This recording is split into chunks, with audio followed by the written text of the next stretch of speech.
Hey guys, welcome back to my channel. My name is Tesha. Hello if you are new here, welcome back if you're a returning subscriber. I want to first of all wish you a very happy new year. We made it. 2020 is done. We're in 2021. We made it.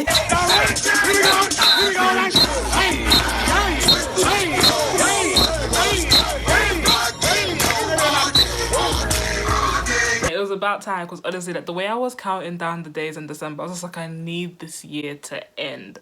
I just need it to just be done. I was tired, but we made it. I wanted to do this video, and I wanted to start off the year on the 1st of January with a Tesha Talk series on what we need to leave behind in 2020. Okay, I don't ever want to talk about the year of 2020 again.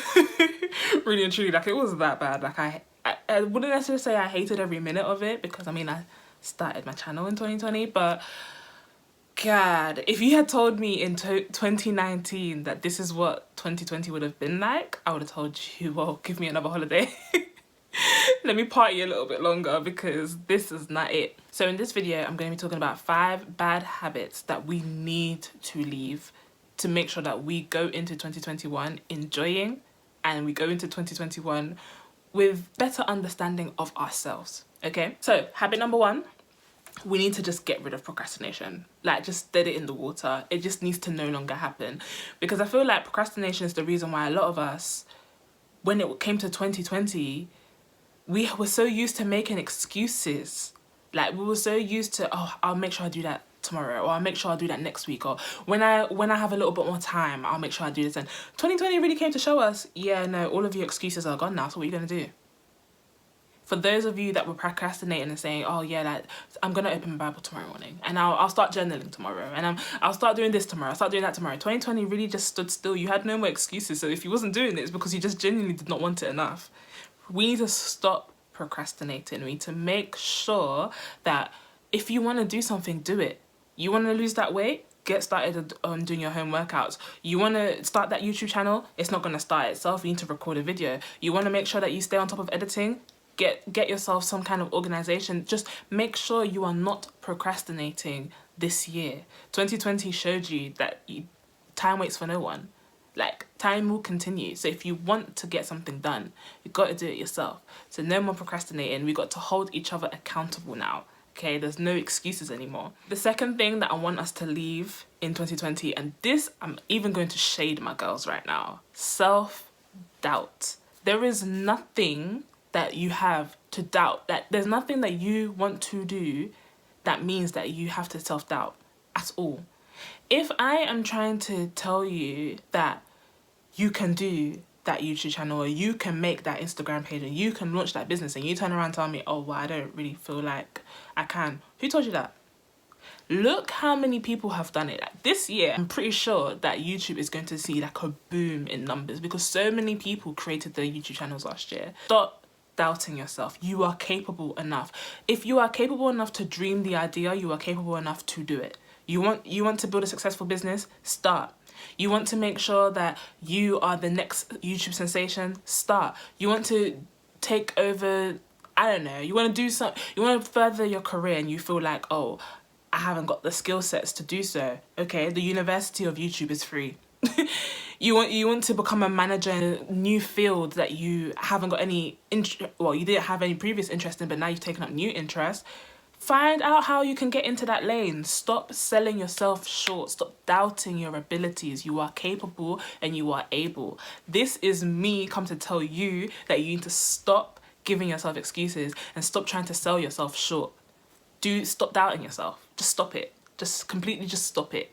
2021 has no room for that. I feel like with the year that we just had, we need to make sure that we have the momentum to make sure that this year is not a repeat of 2020. 2021 needs to look different. And the only way that it can be different is if you stop doubting yourself.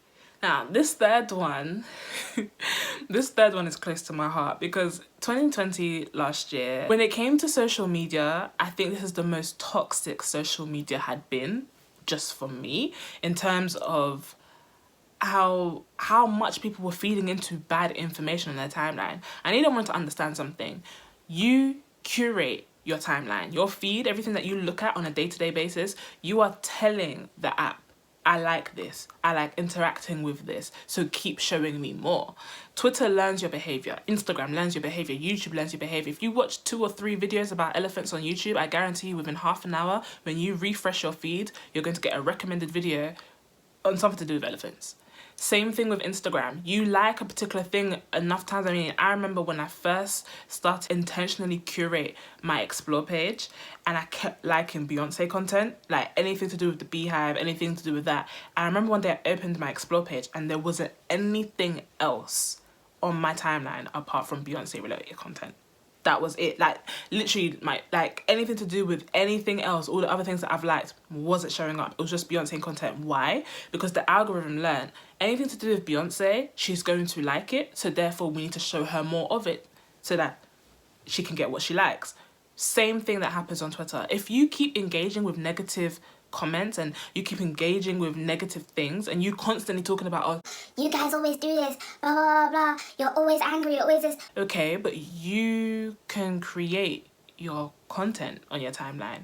Make sure that you are feeding yourself with things that are knowledgeable. I intentionally go out of my way now to make sure that I'm interacting with things that can give me knowledge, something that will pertain to something that I'm interested in. So I've taught Instagram to show me Black girl magic related content. I like seeing Black women in luxury. I like seeing Black women doing new things, buying houses, buying cars, graduating uni. I like seeing stuff like that. So I've taught Instagram to show me that content. Why? Because it keeps me motivated to see people who look like me doing well. So you have to go out of your way to intentionally see what you want to see on your timeline. I've purposely gotten rid of the shade borough, the shade room, any like UK gossip, all those type of things. They're not on my timeline. I've blocked them a long time ago. So even if you retweet it onto my timeline, I don't see it. And the reason being is because those platforms just fester negativity. I just don't like that. I don't want that kind of energy on my feed. So it's blocked. It's not there. I don't see it. Nobody is above blocking, okay? Nobody. Nobody above blocking. If you stress me, I block you. If you give me attitude, I block you. If you do like Olori Buruku, I block you. Nobody above blocking. You don't like something? Soft block. Like, there's no need for you to still be interacting with things that you do not like. It makes literally no sense. The fourth thing that we are leaving in 2020 is unproductive relationships, okay? That goes for friendships, that goes for your actual relationships, that goes for any kind of human relationship that you have with somebody. It could be family, doesn't matter. Reevaluate the people that you're pouring into. Every time you're giving your energy to someone, are they watering you back? You can't continue to water something that's not necessarily going to give you anything back. When you're a gardener and you are growing your own plants and you are making sure that these things are growing beautifully and healthily, what is the end product you harvest? So you get your bell peppers, you get your tomatoes, you get your leeks, you get your carrots, whatever.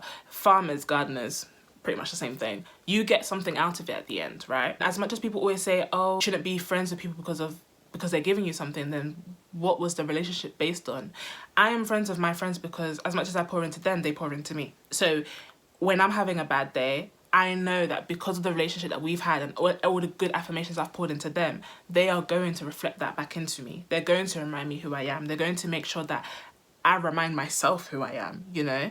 If you're consistently pouring into somebody, if you're constantly loving on someone, you're constantly pouring into them and they are not showing any, not even the due respect to give you even an inkling of that back, cut it out. You do not need that dead weight in 2021. I'm pretty sure that a lot of us were raised in households, and even if it's not necessarily your parents who told you this, you were raised in an environment that told you not to tolerate disrespect. I want us to all understand that not everyone's going to be good to you. Stop expecting people to treat you the way that you would treat them.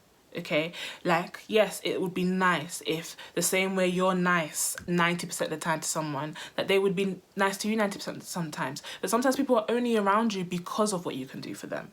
So they will keep you around, they'll keep you sweet enough for you to stay, but not sweet enough for you to get anything out of the situation. You need to cut all of that out in 2021. That is not what is right for you. When somebody shows you their true colors, stop trying to paint a new picture. Okay, that person is not for you. They have told you that they're not for you, and you're keeping them around. It makes things easier for them because they don't have to do anything. It's like, oh, okay, Like, they don't mind it when I disrespect them a little bit like this, and they don't mind it when I overstep my boundaries with them. They don't mind it with me doing all of these things that they keep saying that, oh yeah, like I will never allow someone to do this to me, but you allow me to do it to you, so I'm gonna stick around. Don't have that energy around you this coming year. Do better for yourself. Okay, and the fifth and last thing that I want to say that we are going to leave in 2020 is expecting things to go to plan. Now, I know that the way I've worded that, it sounds a bit mad. Like, what do you mean expecting things that won't go to plan? Like, what I mean by that is, I know a lot of us were obsessed with the numbers 2020. 2019 New Year's Eve, or the week coming up to New Year's Eve, everyone was saying, it's a new decade, this is the decade that I'm gonna have kids, the decade I fall in love, the decade I move out, the decade I buy a house, the decade I get a new job. All of these things, people had all of these plans. By March, we were all in our houses. The year really turned itself upside down, and I know 2020 was great for some people. I know people reached milestones. They managed to do so many wonderful things that I know it doesn't necessarily apply to everybody, but for the vast majority of us, 2020 was horrible. Like, we lost a lot more than we gained. And I want that to somehow be some sort of a bittersweet lesson, that stop aiming for things that are so far away from you. If I want to make it YouTube related, if I've got a goal to reach 1,000 subscribers by the end of the year, I can't just tell myself I want to reach 1,000 subscribers. I've got to set myself little and small short-term goals to reach that. So if I tell myself I want to have 10 subscribers every 2 weeks, I add on to my family, obviously I'd want a lot more than that, but if I start off with that, if I just start off saying, yeah, I want 10 subscribers every new week, or I want 50 new subscribers every new month, something small like that, it will allow me to work towards that to get to 1,000 subscribers. And obviously the math isn't mathing there, but you get what I'm trying to say here. Give yourself space to make mistakes. There's a saying that goes, if you fail now, you'll fail better in the future. Which basically means stop waiting for everything to be perfect. Stop waiting for you to be great at something before you allow yourself to actually do it, if that makes sense. So for myself, I started YouTube last year, and I had told myself the whole year I was going to start YouTube. I didn't start until September. And that's because I kept telling myself, I want to wait until I'm good at this, and I want to wait until I'm good at that. And it's just like, no, just start filming. Just start. Pick up your phone and start filming. Because I promise you, in a year's time, you're going to look back and you're going to thank yourself for doing so, because in that year you would have learned how to edit, you would have learned how to take better content, you would have learned like different lighting, all these different things that will help you grow to be where you would like to be in the next 12 months. I want better for everybody this year, because I know, especially for my close circle of friends, we all had something that we lost last year, and I want the tears that we cried in 2020 to water the soil for every dream and every realization that we want for ourselves. I want that to harvest this year for us, for everybody, because we suffered too much. Like, last year was horrible. I want this year to be the complete 180 of that. Just a small suggestion: journal. Have a planner, have something that you're writing down your goals. There's something about writing things down. It helps your brain remain focused. There's a reason why we had planners in secondary school. There's a reason why our teachers made sure that we wrote down that we had homework, so that we could remember that we had homework. So we had somewhere to go back and be like, oh, I've got homework. It helps you stay accountable. Write down what you want for the year. Write it down. Pray over it if you believe in prayer. Make sure that you keep yourself accountable. Look back on it every 4 weeks. Make sure that you're achieving those goals. Make sure you're doing the things that are necessary for you to step forward in the right direction to reach those goals. Like, I just want everybody to just grow emotionally, mentally, and spiritually. We done suffered too much. Suffering's done. The only way that we can go from down here is up. Like, there's nowhere else to go. We're already on the ground. We might as well start going up. So yeah, those are my 5 bad habits that I wanted everyone to leave in the year that was disastrous 2020. I wish you nothing but the best for 2021. May you all be financially stable. May you all reach your wildest dreams, and may everybody just stay blessed and stay happy and stay safe. If you haven't done already, please subscribe to my channel. Make sure you like and share this video. Make sure you are also following me on Instagram and on Twitter. And honestly, from the bottom of my heart, Happy New Year. Stay blessed. See you next time. Bye.